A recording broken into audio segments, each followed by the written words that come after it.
This is a demo video of the Smart Tank doing a pressurized leak down test. We've got the vital cap here in yellow on the right and the Smart Tank on the left. We've connected the vital cap to the Smart Tank using a sample line, and we've blocked the exhaust port using some tubing and a fitting from the general adapter kit. To run the leak down test, you just go to Single Tests, Leak Down. We're going to enter in an asset ID. We're going to keep those initials, and you get to this main screen. On this screen, you can set it to auto fill or pressurize.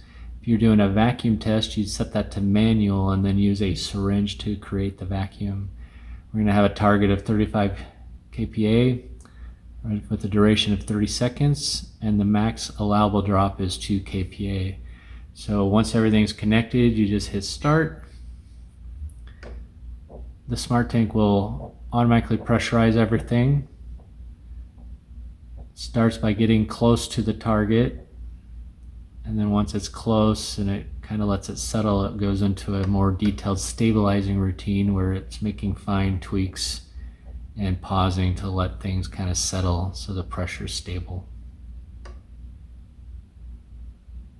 Once it's stable, it'll start the timer and record the initial pressure. When the test is done, it'll take another pressure reading, calculate the drop in pressure, and tell you whether or not it passed. In this case, it did pass with a drop of 0.4 kPa. Hitting done will take you to a test report that will detail all of those numbers and information in the report. That can then be downloaded by USB.